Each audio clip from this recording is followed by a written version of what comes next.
بسم اللہ الرحمن الرحیم اللہ اکبر اللہ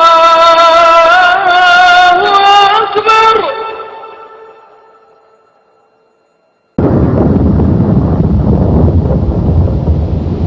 سبحان اللہ والحمد للہ واللہ اکبر سبحان اللہ والحمد للہ واللہ اکبر سبحان اللہ والحمد للہ واللہ اکبر سبحان اللہ والحمد للہ واللہ اکبر سبحان اللہ والحمد للہ واللہ اکبر سبحان اللہ والحمد للہ واللہ اکبر. تمام تعریفیں گزری بڑائی کی بریائی اس رب غالب مولا کے لیے جو تمام جہانوں کا پالنہار مدبر مشکل کشا حاجت روا، جس کی ذات میں کوئی شکوہ نہیں، جس کی دانش میں کوئی شکایت نہیں، میرے خطا سے لا ریب ہے.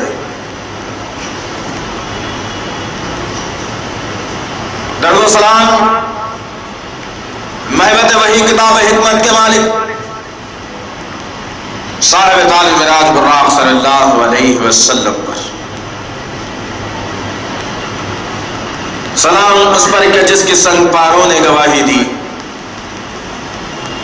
سلام اس پر کہ جس کی چاند تاروں نے گواہی دی، درود اس پر کہ جس کی زندگی رحمت تھی رحمت، درود اس پر کہ جس کا تذکرہ عینی عبادت. اللہم صلی علی محمد وعلی آل محمد بارک وسلم. بزرگوں اور عزیز نوجوان ساتھیوں اور بس سے پردہ سننے والی اسلام کی معزز معتبر خواتین، یہ اللہ کا احسان فضل کرم ہے کہ اللہ رب العزت نے گزشتہ جمعے سے آج کے جمعے تک اللہ کی دی ہوئی نعمتیں اور بہترین سے نوازا. اور اللہ کا احسان یہ ہے کہ اللہ رب العزت نے آج پھر ایک مرتبہ ہم تمام کو مقدس دن جس کو جمعہ کہا جاتا ہے وہ عنایت فرما دیا. عزیزان محترم، انشاءاللہ تعالی آج کے اس جمعہ کے خطبے میں ہم جس طریقے سے عنوان منتخب کیا گیا کہ بھوک اور پیاس صحابہ اور ہم، انشاءاللہ العزیز دیکھتے ہیں کہ جو اسلام جس پر میں اور آج آپ امن اور شانتی کا پیغام اور سندیش دیتے ہوئے اپنی زندگی گزار رہے ہیں، ہر پہلو اطمینان، ہر پہلو سکون و چین، ہر طرف خوشی، کوئی غم کا دور دور تک سایہ نہیں. اللہ رب العزت ہر گھر میں اللہ کے فضل اس کے کرم سے 30 دن کا اناج اور بینک بیلنس تمام تر نعمتوں سے اللہ نے نواز دیا. وہ اسلام جس پر میں اور آپ چل کر آج یہ سمجھتے ہیں کہ یہی اسلام ہے جس کے ذریعے سے لوگوں کو امن و شانتی حاصل ہوتی ہے، لیکن یہ اسلام کو نافذ کرنے کے لیے، اس اسلام کے قوانین کو بنانے کے لیے، اس اسلام کو لوگوں میں لانے کے لیے، اس اسلام کو انسانیت تک پہنچانے کے لیے جو طبقہ، جو لوگ اللہ اور اس کے رسول کے نقش قدم پر چلتے ہوئے اپنے آپ کو جنہوں نے مسمار کر دیا، جنہوں نے اپنی زندگیوں کو داؤ پر لگایا، جنہوں نے اپنے مال اور پیسے سے اسلام کی مدد کی، جن کے پاس خود کھانے کے نہیں ہوتا لیکن وہ لوگ دوسروں کی کیسے مدد کرتے. آئیے آج کے ان حالات اور واقعات سے ہم جائزہ لیں اور پھر دیکھیں کہ ہم انسانیت کے کیا نام آ سکتے ہیں. اس لیے کہ آج انسانیت لڑ رہی ہے، ہر طرف انسان پریشان حال ہے، سکون کی تلاش میں ہے. اور طلب بات یہ ہے، سب سے بڑا المیہ تو یہ ہو گیا کہ آج انسان کے پاس جب وہ کوئی طبقہ رہنے دو، کسی مذہب کا آدمی رہنے دو، جب وہ آدمی کے پاس کوئی تہوار آتا ہے تو اگر کسی طبقے والے کے پاس تہوار آیا تو دوسرے طبقے والے کو بڑی پریشانی شروع ہو گئی کہ اب کیا ہونے والا ہے پتہ نہیں ہے. یہ حالات کیسے پیدا ہوئے؟ اسلام موجود بھی ہو اور لوگ امن کا شکوہ کریں، اسلام موجود بھی ہو لوگ پریشان رہیں، اسلام موجود بھی ہو لوگ شکایت کریں رہے، اسلام موجود بھی ہو اور مسلمانوں پر دہشت گردی کا لیبل بھی لگایا جاتا رہے. یہ ناممکن سی بات ہے. آئیے ان کی زندگیوں سے درس اور سبق لیں آج ہم، اور دیکھیں کہ ان کی زندگیاں کتنی قربان تھی اسلام کے خاطر، اور کیسے انہوں نے اپنے آپ کو اسلام کے حوالے کر دیا تھا، کیسے ان کے پاس اللہ اس کے رسول صلی اللہ علیہ وسلم کے باتوں کی فوقیت تھی، کس طرح سے انہوں نے اپنے آپ کو اسلام کی خاطر مسمار کر ڈالا. آئیے دیکھتے ہیں مکے کی سرزمین کا ایک واقعہ، پھر اس کے بعد مدینے کی سرزمین کے چند حالات. عرب کی سرزمین پر ہر آدمی خوش و خرم، سرسبز و شادمان، کسی کے پاس کوئی غم یا پریشانی نہیں سوائے ان لوگوں کے جو نوکر تھے، غلام تھے، لونڈیاں باندھی تھے. باقیہ تمام رہنے والا طبقہ اچھا کھاتا پیتا مال و جاگیر کے ساتھ، جن کے پاس اچھی اچھی غذائیں ہوتی تھی، جن کے پاس رہنے کا بہترین مکان بھی تھا، جن کے پاس بہترین دسترخوان چنے جاتے تھے، جن کے پاس مہمان نوازی بھی ہوا کرتی تھی، جن کے پاس مال و دولت بھی تھی، سونا چاندی بھی تھا، کھانا پینا بھی تھا. یہ تمام تر چیزیں لے کر انسان عرب کی سرزمین پر رہتا اور بستا چلا جا رہا تھا. اسے معلوم ہی نہیں تھا اللہ کون ہے، اسے نہیں معلوم تھا مشکل کشا کون ہے، اسے نہیں معلوم تھا عبادت کیسے کرنا ہے، اسے نہیں معلوم تھا ایک کو رہنما بنا کر اپنی ساری زندگی اس کے حوالے کر کے جینا ہے، اسے نہیں معلوم تھا اللہ کا کلام کیا ہوتا ہے، اسے نہیں معلوم تھا جنت کیا ہے، اسے نہیں معلوم تھا جہنم کی ہولناکی کیا ہے، اسے نہیں معلوم تھا رشتہ داری کیا ہے. یہ تمام تر چیزیں تھیں، لیکن ایک طرف تمام نعمتیں بھی اپنے جگہ پر تھی. ہر آدمی اپنے تئیں کھاتے پیتے خوش و خرم زندگی گزار رہا تھا عرب کی سرزمین پر. لیکن انہی حالات میں اللہ رب العزت نے ایک برگزیدہ شخصیت محمد صلی اللہ علیہ وسلم کو رحمت العالمین، مالک حوض کوثر، شفیع المذنبین بنا کر مکے کی سرزمین پر نمودار کرتا ہے. محمد صلی اللہ علیہ وسلم اپنے درمیان میں لوگوں کے درمیان میں آتے ہیں اور لوگوں کے حالات پر نظر رکھتے ہیں، اور پھر اللہ کے حکم سے آپ نے وہ مزدہ سنایا جو نوح نے سنایا تھا، جو ابراہیم نے سنایا تھا، جو یعقوب نے سنایا تھا، جو اسماعیل سے سنایا تھا، جو اسحاق نے سنایا تھا، جو موسیٰ نے سنایا تھا، جو عیسیٰ نے سنایا تھا. ہر نبی نے اپنے دور میں جو کلمے کو دہرایا تھا، اسی کلمے کو محمد صلی اللہ علیہ وسلم نے بھی دہرا کر ساری انسانیت کے سامنے بات کو رکھی. کہا کہ قل لا الہ الا اللہ تفلحون. جب یہ کلمے کی آواز مکے کی فضاؤں میں گونجی، جب یہ آواز وہاں کے رہنے والے انسانوں کے کانوں میں داخل ہوئی، تو لوگوں میں عجیب قسم کا ایک وبال پیدا ہو گیا. اس لیے کہ اسلام اب عرب کی سرزمین پر پناہ لینے والا تھا. اسلام اب اپنے جھنڈوں کو عرب کے مشرکانہ ماحول میں گاڑنے والا تھا.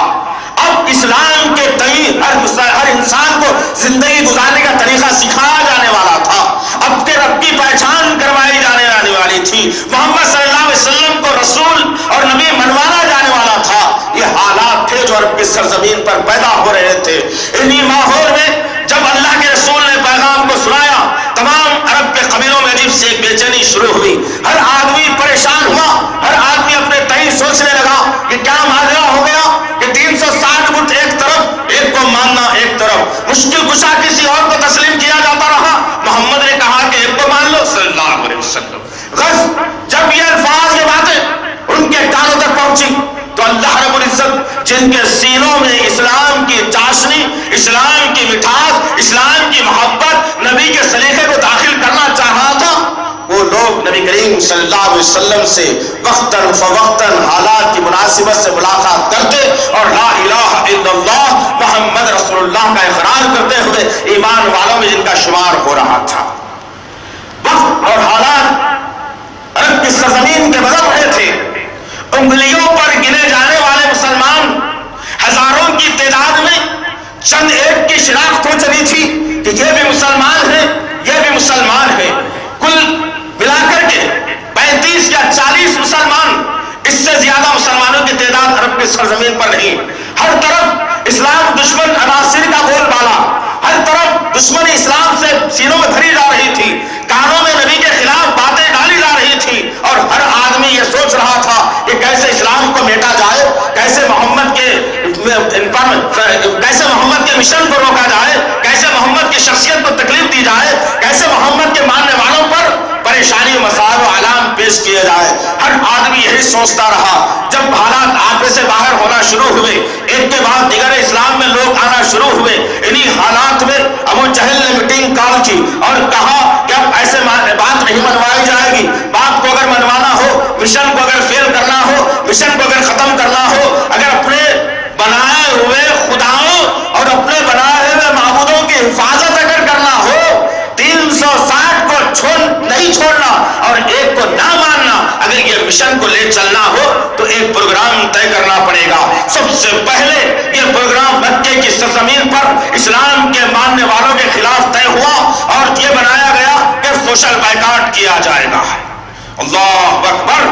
اور کرنے کی بات ہے عزیزان محترم، سب سے پہلے اسلام لانے والوں کے خلاف میں مکے کی سرزمین پر پروگرام طے ہوا کہ ان کا سوشل بائیکاٹ کیا جائے. سوشل بائیکاٹ کس کو کہا جاتا ہے؟ نہ خرید و فروخت کی جائے، نہ میل جول رکھا جائے، نہ سلام کیا جائے، نہ خیریت دی جائے، بلکہ ان کو ایک ایسے گھناؤنے مقام پر چھوڑا جائے جہاں پر سوائے سانپوں کے اور جنگلی جانوروں کے اور کچھ نہ ہو. ایسے مقام پر مقید کر دیا جائے. چنانچہ نبی اور نبی کے ماننے والے مسلمانوں پر وقت کے دشمنان اسلام نے ظلم کی حد کرتے ہوئے یہ کہا کہ اب ان کو مکے کی سرزمین سے آگے بڑھایا جائے. تمام ماننے والوں کو نبی کے ساتھ علیحدہ کر دیا گیا اور شعب ابی طالب کی گھاٹی میں محصور کر دیا گیا. ویسی شعب ابی طالب کی گھاٹی جس کے اطراف سے بڑے بڑے اونچے ہزاروں فٹ بلندی کے پہاڑ اور بیچ میں سے ایک راستہ نکلتا اور اس کے درمیان میں لے جا کر صحابہ کرام کو نبی کو چھوڑ دیا گیا اور اس کے دروازے کو بند کر دیا گیا. ایک دن کی بات نہیں تھی عزیزان محترم. جتنا کھانا پینا صحابہ کے ساتھ تھا، جتنا کھانا پینا نبی کے ساتھ تھا، جتنا کھانا پینا لوگوں کے ساتھ تھا، لوگوں نے کچھ پانی رکھ لیا، کچھ کھجور کو رکھ لیا، کچھ ستو کو رکھ لیا، کچھ جو کو رکھ لیا. ہر شخص اپنی استطاعت کے مطابق جو میسر تھا رکھ لیا. ایک دن کی بات نہیں تھی، 2 دن کی بات نہیں، 3 دن کی بات نہیں، بلکہ مکمل 3 سال تک نبی کریم صلی اللہ علیہ وسلم اور صحابہ کرام کو شعب ابی طالب کی گھاٹی میں محصور کر دیا گیا. ذرا سوچو، جس اسلام کا آج میں اور آپ مذاق بناتے ہیں، جس اسلام پر دہشت گردی کا لیبل ہم نے لگایا، جس اسلام کو آج بدنام میں اور آپ معاشرے میں کرتے ہیں، جو اسلام آج بدنامی کا داغ بن چکا ہے، جہاں 4 داڑھی والے جمع ہو جائے معاشرے میں قسم کے عجیب سے سراسمگی آتی ہے اور لوگ سمجھتے ہیں کہ یہی وہ داڑھی والے ہیں جو معاشرے کے اندر فساد برپا کرنے والے ہیں. غرض کہنے کا مقصد یہ عزیزان محترم، آج اسلام اتنی تباہی کے دہانے پر آ گیا، لیکن اس کے باوجود میری اور آپ کی زندگی میں کسی قسم کی تبدیلی محسوس نہیں ہوتی. ہم اپنے پڑوسی کو منوانے سے قاصر ہیں کہ اسلام دہشت گردی نہیں سکھاتا، اسلام کسی کی جان دینا نہیں سکھاتا، بلکہ اللہ کا خود فرمان ہے سورہ مائدہ کی آیت نمبر 32 کے اندر کہ اللہ رب العزت نے فرمایا، اے لوگوں یاد رکھنا اس بات کو، اگر کوئی آدمی ناحق کے کسی ایک انسان کی جان لیتا ہے تو یاد رکھنا کہ وہ شخص اتنا بڑا قاتل ہے گویا کہ اس نے تمام انسانوں کو قتل کر دیا.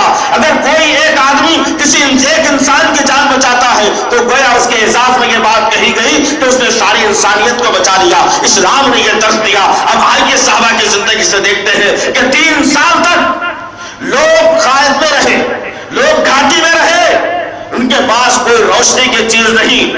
صبح روشن سورج طلوع ہوتا، اسی کی روشنی میں لوگ چلتے پھرتے ایک دوسرے کی خیر خیریت کیا کرتے تھے. لیکن جب رات کا اندھیرا چھا جاتا تو لوگوں کو خوف تھا کہیں ریت کا بچھو نکل کر نہ ڈس لے، کہیں کوئی جانور سانپ آ کر کے نہ ڈس لے.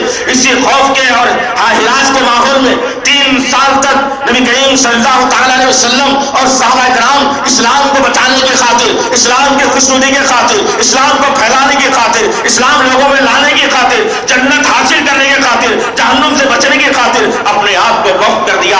انہیں 3 سال کے اندر ایک شخصیت جب باہر آتی ہے اور اس کے بعد اپنا زندگی کا واقعہ لوگوں کے سامنے پیش کرتی ہے اور کہتی ہے وہ کوئی اور نہیں نبی کریم صلی اللہ علیہ وسلم کے رشتے کے ماموں حضرت سعد بن ابی وقاص رضی اللہ تعالیٰ عنہ کہتے ہیں جب ہم کو قید کر دیا گیا، جب ہم قید و بند میں چلے گئے، باہر کے لوگوں سے ہمارا رابطہ ختم کر دیا گیا، ہم سے کوئی بات کرنے والا نہیں، کوئی ملنے والا نہیں، کوئی اس بات کوئی ہماری خیر خیریت دینے والا نہیں. انہی حالات میں ہم ایک دوسرے کو دیکھتے ہوئے جو ہمارے پاس اناج تھا کھاتے ہوئے زندگی گزار رہے تھے. میں بھی اپنے خبیر خاندان کو لیا ہوا، اپنے بیوی بچوں کو لیا ہوا ایک کونے میں بیٹھا ہوا ہوں اور سوچتا ہوں کہ حالات کب سدھریں گے، میری بیوی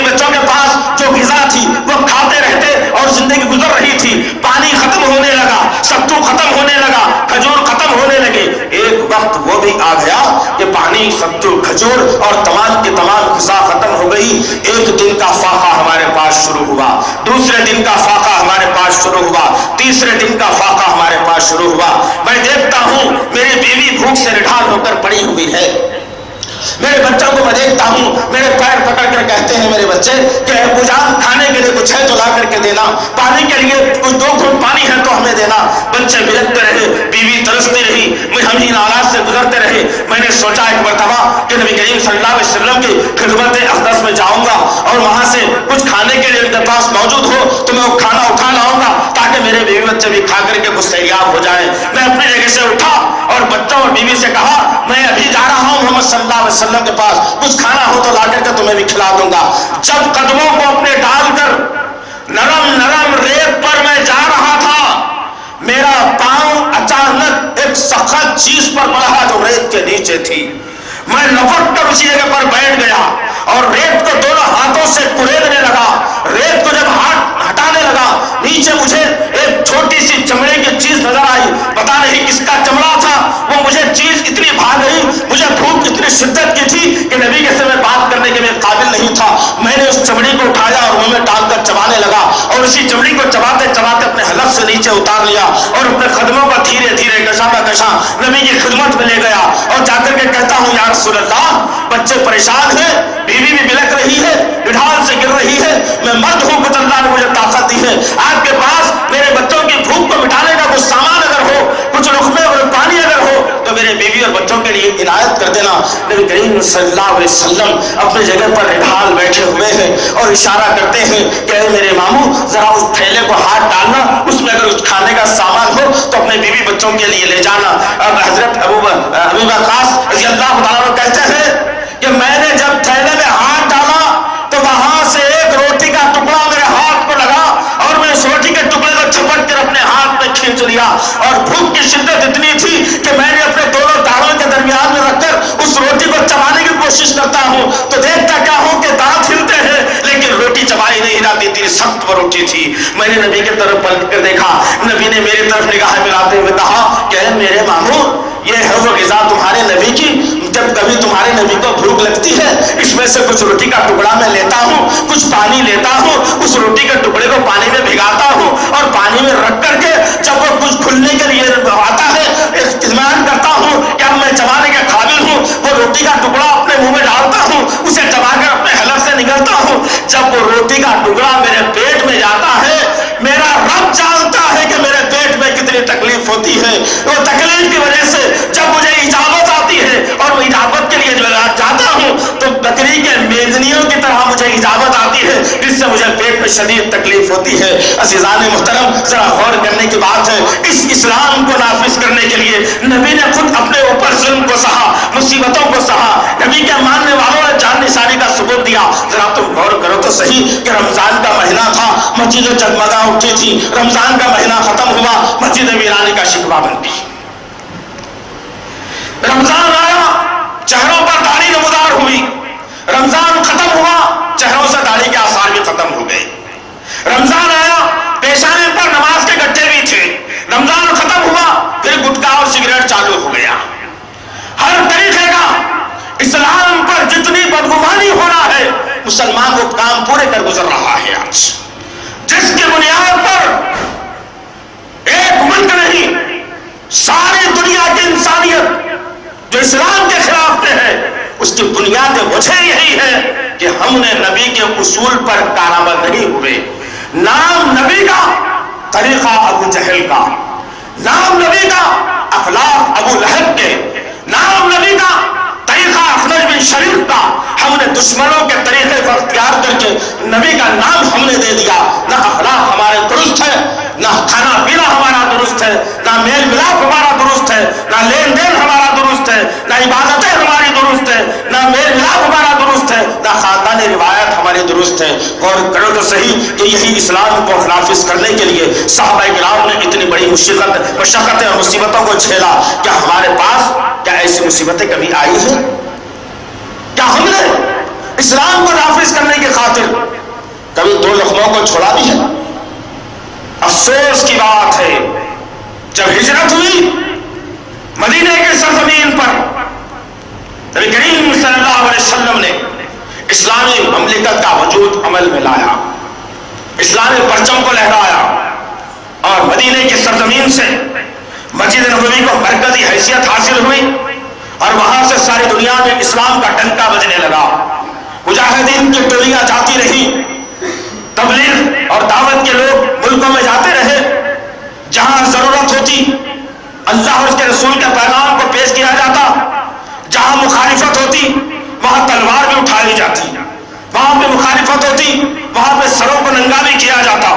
کہ اسلام کے ماننے والوں کی چاشنی تھی، کہ اسلام کے ماننے والوں کا طریقہ تھا، ان کو محبت تھی اللہ اس کے رسول سے۔ انہی حالات میں اما عائشہ صدیقہ رضی اللہ تعالیٰ عنہ نبی کریم صلی اللہ علیہ وسلم کے انتقال کے بعد لوگوں سے مخاطب ہو کے کہتی ہے کہ اے لوگوں تم کیا سمجھتے ہو اسلام کے معاملے میں؟ اس لیے کہ مکے کی سرزمین پر نبی کے انتقال کے بعد ہر طرف منافقین کا بول بالا ہوتا، منافقین مسلمانوں کی صفوں میں انتشار پیدا کرنے کی کوشش کر رہے تھے، مسلمانوں کے خلاف میں صف آرا ہو رہے تھے۔ انہی ماحول میں امت کی ماں نے عائشہ صدیقہ رضی اللہ تعالیٰ عنہا نے ایک بات لوگوں کے سامنے پیش کی اور کہا کہ اسلام کے خاطر نبی نے اپنے آپ کو مسمار کر دیا۔ تم کیا جانتے ہو اسلام کیا چیز ہے، نبی کی زندگی کیا ہے؟ نبی کریم صلی اللہ علیہ وسلم کی زندگی کا اگر تم پوچھنا چاہتے ہو میں تمہیں خلاصہ دوں گی کہ جب سے ہم نے ہجرت کر کے مدینے کے سرزمین پر قدم رکھا ہے، نبی کے گھر میں کبھی ایک وقت کا کھانا ستو اور جو کی روٹی نہیں پکی، یہاں تک کہ آپ کی روح پرواز ہو گئی۔ اللہ اکبر! اور کرو عزیزان محترم، جس کو اللہ رب العزت نے تمام کائنات کے لیے رحمت بنا کر کے بھیجا تھا، جس پر اللہ رب العزت نے نبوت کے تمام تر عہدوں کو ختم کر دیا تھا، وہ شخصیت کے گھر میں کبھی ایک وقت کا کھانا بہترین طریقے سے میسر نہیں ہوا۔ لیکن آج کیا معاملہ ہے کہ اچھی غذائیں ہم کھاتے ہیں، نہ کھانے سے پہلے بسم اللہ یاد رہتی ہے، نہ کھانے کے بعد اللہ کا شکر ادا کیا جاتا ہے، نہ اللہ کی حمد و ثنا ہوتی ہے، نہ اللہ سے برکت حاصل کی جاتی ہے۔ بس ایک وتیرہ ہے، ایک طریقہ ہے کہ کھانے کے لیے مسلمان جی رہا ہے، جینے کا مقصد کچھ اور تھا اس کے، لیکن آج مسلمان اگر جیتا ہے تو کھانے کے لیے جیتا ہے۔ کہاں اچھا مل رہا ہے، کہاں اچھا کھانا ہے، کہاں پہ اچھا ملے گا، کون سا ولیمہ بڑا بہترین ہے۔ حتی الامکان حد تو یہ ہو گئی کہ اللہ رب العزت نے رمضان کو تقویٰ اور پرہیزگاری کا مہینہ قرار دیا تھا، لیکن افسوس کی بات یہ ہے کہ مسلمان جیسے مسجدوں سے چھٹا بازاروں میں دیکھنے میں آیا وہ حدیث اچھی ہے، وہ کھانا اچھا ہے، فلانی جگہ کی تو کھا لیا ہوں، فلانی جگہ کی بھی کھانا باقی ہے۔ مسلمانوں نے کھانے کو اتنی ترجیح دے دی کہ تقوی کا مزاج مسلمانوں کے اندر سے ختم ہو گیا۔ ہم سمجھتے ہیں کہ آج اسلام پھیل رہا ہے، اس کے لیے بھی اللہ نے ہم کو ایک وعید سنائی ہے، وہ وعید کے مستحق میں اور آپ بننے سے پہلے آج میرے اور آپ کی ذمہ داری ہے کہ ہم اس وعید سے باہر آ کر اللہ کے پکے سچے بندے اور نبی کے سچے امتی بنے، تاکہ اللہ کی بارگاہ میں ہم نہ نبی کو ذلیل کریں نہ خود ذلیل ہو، بلکہ اللہ کے رسول کے مطابق ہمارا مقدر اللہ نے جنت بنایا ہے، جہنم سے نبی کی امت کو بچایا ہے۔ لیکن وہ وقت بھی کیا ہوگا جب نبی کے امتی بدعت میں، شرک میں، خاندانی رسم و رواج میں، یہود و نصارہ کے نقش قدم پر چل کر شراب کو نام بدل کر پیتے ہوئے، گٹکا، سگریٹ، تمباکو، زردہ، پان استعمال کرتے ہوئے، اپنے پیچوں کو ٹخنے کے نیچے لٹکاتے ہوئے زندگی گزار لے گا اور پھر میدان محشر میں جمع ہوگا۔ نبی نے فخر سے کہا تھا اے لوگوں، بنی اسرائیل کے بعد میری امت اور میری امت تمام دنیا پر فوقیت رکھے گی، اسی لیے اللہ نے میری امت کو آخری میں بھیجا ہے۔ قیامت تک میری امت رہے گی اور تمام لوگوں میں سب سے رتبہ بلند میری امت کا رہے گا، اور اللہ تعالیٰ سب سے میری امت آخری میں دنیا میں آئے گی، لیکن جنت میں جانے والوں میں پہلا مقام میری امت کا رہے گا۔ نبی نے فخر کیا، ہم نے ان فخر کو ٹھوکروں میں اڑا دیا، ہم نے اس فخر کی کوئی اہمیت نہیں رکھی، ہم نے اس فخر کا کوئی وقت نہیں رکھی۔ ہم نے سوچا کہ ارے چلو دنیا کی زندگی بھی دیکھ لیں گے کیا ہوگا اگر 4 پوڑی گٹکے کے ڈال لوں یا شراب پی لوں یا من پسند گانے سن لوں یا پونچا کو ٹخروں سے نیچے لڑا لوں پھر کل جاؤں گا توبہ کر لوں گا. ناممکن سی بات ہے. اگر نبی کے سر کو میدان محشر میں اونچا رکھنا ہے تو تکالیف کو برداشت کرنا پڑے گا, مصیبتوں کو جھیلنا پڑے گا. ہر قسم کی مصیبت آئے گی اسے اپنے سر پر لینا پڑے گا, تب جا کر کے جنت کے تم مستحق میں بن سکو گے.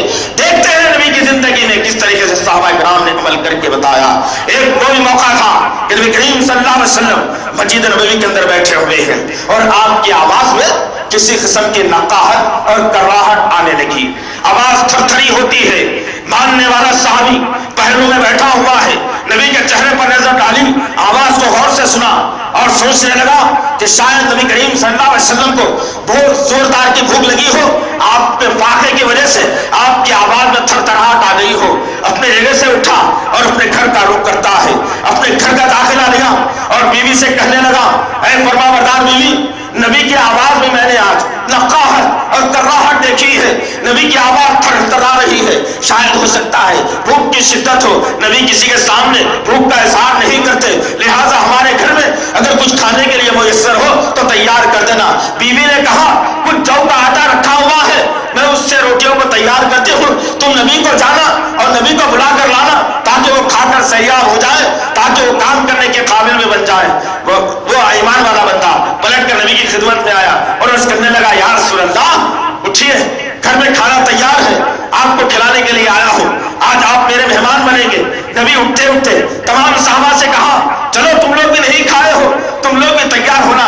صحابی سوچنے لگا تمام لوگوں کے لیے کھانا نہیں ہے, صرف نبی کے لیے بنایا تھا, اب نبی نے سامان کو لے لیا ہے, کیسے پورا ہوگا. گھر تک گیا, دروازے پر روکا, نبی کو اندر داخل ہوا اور کہا اے بیگم کیا کہنا. نبی نے تمام ساتھیوں کو اپنے ساتھ لا لیا ہے, اب کھانے کا کیا ہوگا. بیوی نے دسترخوان بچھایا, روٹیوں کو رکھا, اس پر کچھ گھی کو اڈل دیا اور نبی اور ساتھیوں کو اندر بلایا گیا. نبی سے کہا گیا کہ دعوت تو آپ ایک کی تھی اور کھانا بھی میسر نہیں ہے, جو تھا نکال دیا ہے, آپ نے تمام لوگوں کو بلا لیا. نبی نے کہا جب مسلمان کے ہاں دستر بچ جاتا ہے اور ایمان والوں کے لیے کھانا نکالا جاتا ہے اور بسم اللہ کہہ کر جب مسلمان کھانے میں ہاتھ ڈالتا ہے تو اللہ رب العزت اس کھانے میں ایک کی جگہ 4 کی برکت دے دیتا ہے. اللہ اکبر.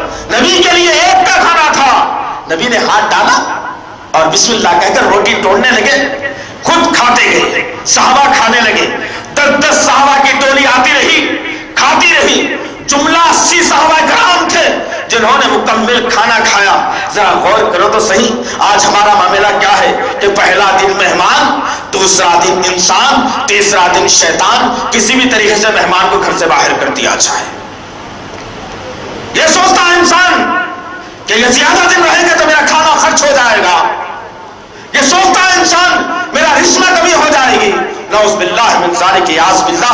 آج ہماری ذہنیتوں میں کوتاہی آ گئی, آج ہماری ذہنیتیں پلٹ گئی, جس کی بنیاد پر ہم اتنے نکمے ہو گئے اور گھروں سے اللہ نے رحمت اور فضیلت برکت کے نظام کو ختم کر دیا.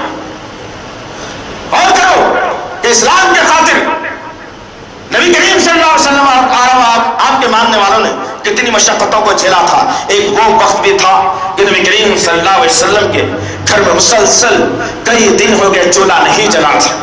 آپ اپنے سر پر چادر کو ڈالیں. آپ کا طریقہ کار یہ ہوتا کہ آپ کبھی بھی ظہر کے بعد باہر نہیں نکلتے تھے, اکثر دھوپ کے اوقات میں. آپ اس دن کیا کیا, ظہر کی نماز ادا کی, اپنے حجرے میں تشریف لے گئے. عائشہ صدیقہ سے پوچھنے لگے کہ عائشہ کچھ کھانے کے لیے بھی موجود ہے. عائشہ نے گردن ہلا کر جواب دیا کہ کچھ کھانے کے لیے نہیں ہے. پھر اپنے نگاہوں کو نیچے کر لیا. نبی کریم صلی اللہ علیہ وسلم اپنی جگہ سے کھڑے ہوئے اور اپنے عمامے کو لیا اور سر پر چادر کو ڈالا اور دونوں ہاتھوں سے پکڑ کر چلچلاتی دھوپ میں اپنے گھر سے نکلے اور مسجد قباء کا رخ کرتے. مسجد قباء کا رخ کیا.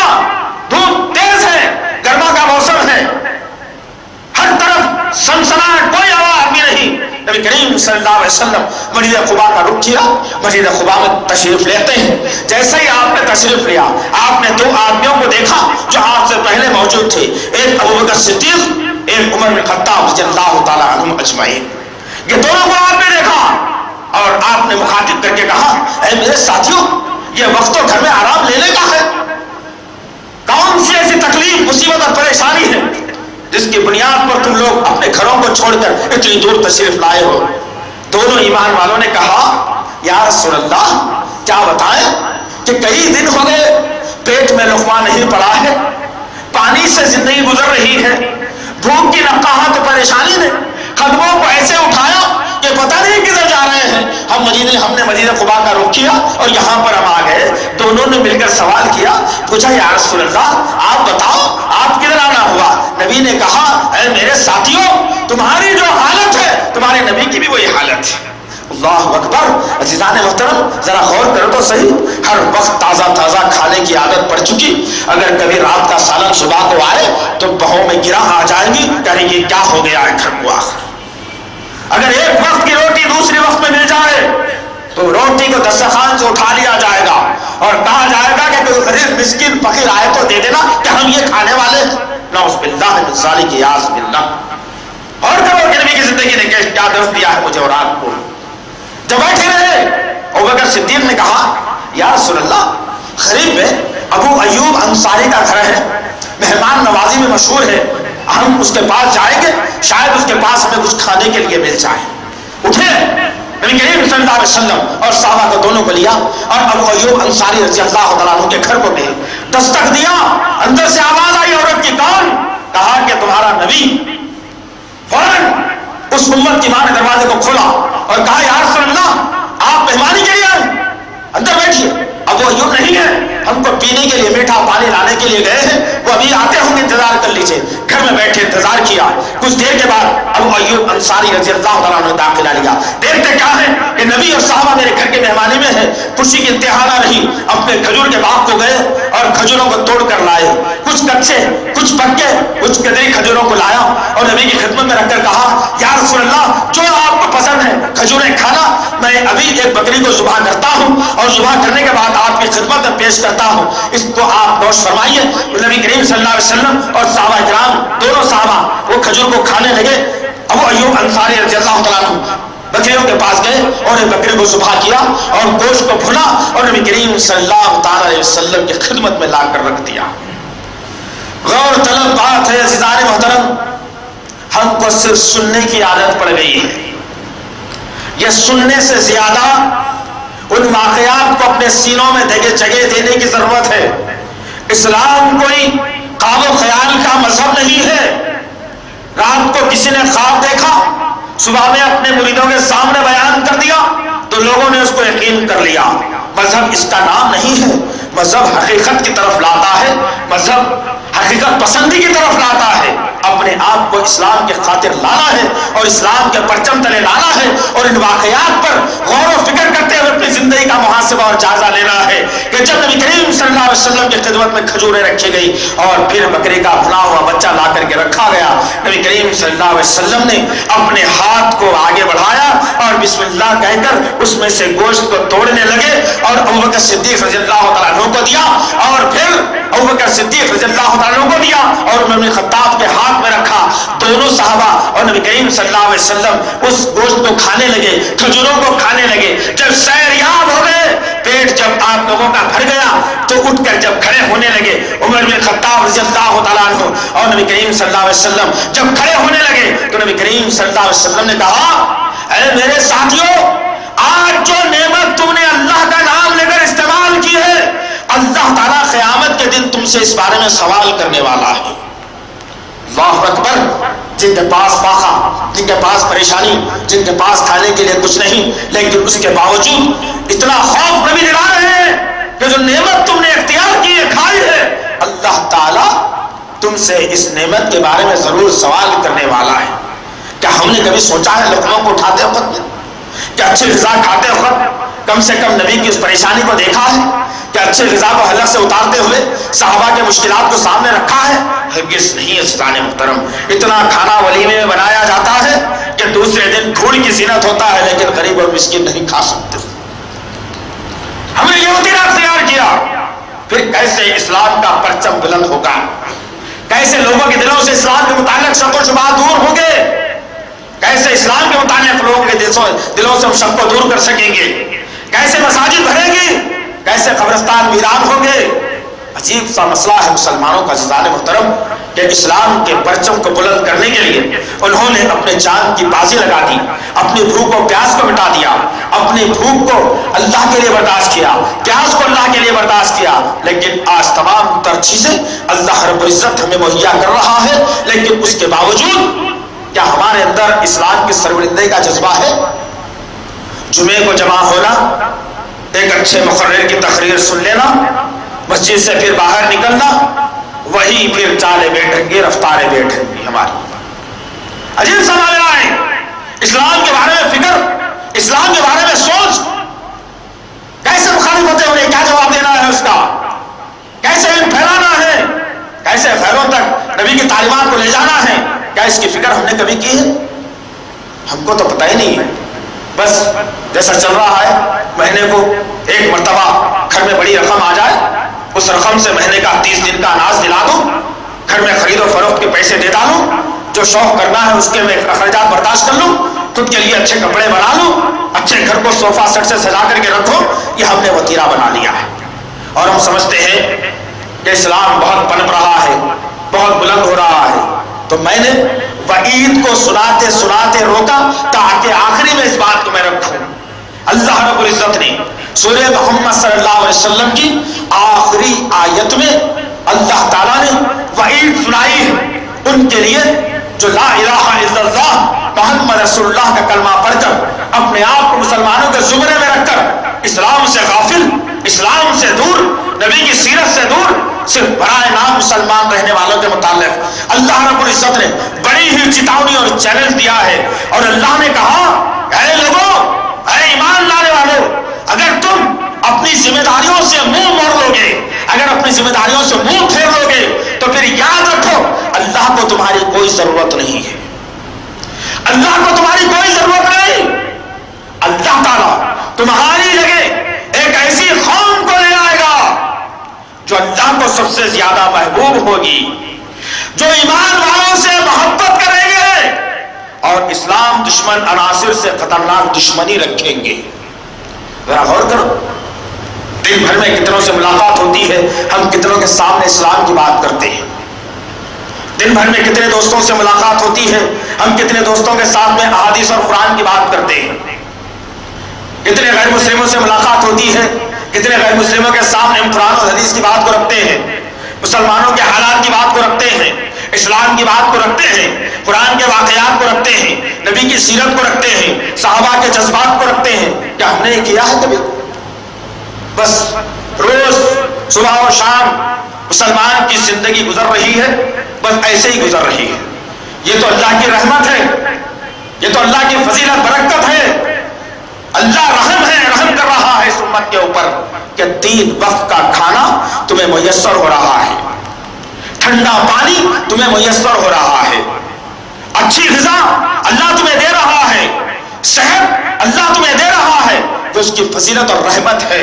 ورنہ اللہ اگر پکڑ کرنے پر آ جائے تو پھر یاد رکھنا کہ پیروں کے نیچے زمین کھسک جائے گی، پیروں کے نیچے زمین نکل جائے گی۔ اللہ کے غضب کو ہم نے دیکھا ہی کیا ہے، اللہ کا غضب کسے کہتے ہیں؟ اگر کبھی پڑھنا ہو تو سورہ قصص پڑھ کر دیکھیے کہ فرعونیوں پر اللہ نے کیسے غضب کا مظاہرہ کیا تھا۔ کبھی سورۃ البقرہ کا ایک بیچ کا حصہ پڑھ کر کے دیکھیے کہ یہودیوں پر اللہ رب العزت نے کیسے اپنے عذابات کو مسلط کیا تھا، کیسے اپنے غضب کا مظاہرہ کیا تھا۔ کبھی اگر پڑھنا ہو سورہ ہود پڑھ کر کے دیکھیے جس میں اللہ رب العزت نے حضرت ہود، حضرت شعیب، حضرت صالح علیہ السلام کے واقعات کو بیان کر کے فرمایا کہ جو نافکار، جو غدار بندے ہوتے ہیں، جو نبی کو مانتے ہوئے نبی کے مخالفت میں عمل کرتے ہیں، ان کے ساتھ ہمارا مظاہرہ کیا ہوتا ہے۔ اللہ نے اپنے کلام میں کھول کھول کر بیان کر دیا۔ ایک بات یہ کہ آج امت محمدیہ پر اگر غضب اللہ کا نازل نہیں ہوتا، عذاب سے اگر اللہ تعالیٰ دوچار نہیں کر رہا ہے، تو اس کی ایک اہم ترین وجہ بھی ہے۔ یہ مت سمجھنا کہ ارے بھائی پورے روزے رکھتا ہوں جس کی وجہ سے میں بچ رہا ہوں، یہ مت سمجھنا قرآن اچھی آواز میں پڑھتا ہوں جس کی وجہ سے میں بچ رہا ہوں، یہ مت سمجھنا کہ زکات صحیح پھر میں بچ رہا ہوں. یہ مت سمجھنا کہ صدقہ کرتا ہوں میں بچ رہا ہوں. یہ مت سمجھنا کہ میں اللہ رسول صحابہ کو چھوڑ کر جو مخلوق میں اولیاء کو تراش لیا ہے اور چاروں طرف چاروں کو بٹھا کر ان کو اللہ کا درجہ دے کر ان کی پرستش کر رہا ہوں تو اس لیے بچ رہا ہوں. یہ خواب خرگوش ہے. بلکہ بچنے کی اہم ترین وجہ یہ ہے امت محمدیہ کی کہ اللہ رب العزت ہر نبی کو ایک دعا سکھاتا تھا. نوح علیہ السلام سے لے کر موسیٰ عیسیٰ علیہ السلام تک ہر نبی کو اللہ رب العزت نے ایک دعا سکھائی. اہم ترین دعا وہ دعا یہ ہوتی تھی کہ جب ان کے ماننے والے ان کے قوم کے لوگ ان کے ملک کے لوگ جو مخالفین میں ہوا کرتے تھے نبی کی مخالفت میں آتے نبی کے ماننے والوں کو اور نبی کو تکالیف دیا کرتے تھے, قانون کے خلاف میں عمل کرتے تھے, قانون کو بالائے طاق رکھتے تھے, قانون کو مانتے نہیں تھے, اللہ کی ذات میں شرک کیا کرتے تھے, اللہ کے نبی کی توہین کیا کرتے تھے عمل سے قول عمل سے. تو جب وہ نبی اللہ کی بارگاہ میں اپنے دستوں کو اٹھاتا اور نبوت والے ہاتھ کو اپنے اللہ کی بارگاہ میں پھیلاتا اور اللہ سے کہتا کہ اللہ رب العزت یہ قوم نہیں مانتی, یہ قوم نہیں جانتی, اے اللہ جتنا سمجھانا تھا جتنی وحی تھی تمام کی تمام چیزوں کو پہنچا دیا ہے ہم نے, اب ہم بری ذمہ ہیں. اللہ یہ قوم کا معاملہ اور تیرا معاملہ تو جانے اور یہ قوم جانے. جب یہ دعا نبی کی زبان سے نکلتی اللہ رب العزت نبی کو اور ان کے ماننے والوں کو رات رات حکم دیتا کہ اب جگہ چھوڑ دو, ملک چھوڑو, یہاں سے دور ہجرت کر کے چلے جاؤ کیونکہ اس مقام پر عذاب آنے والا ہے.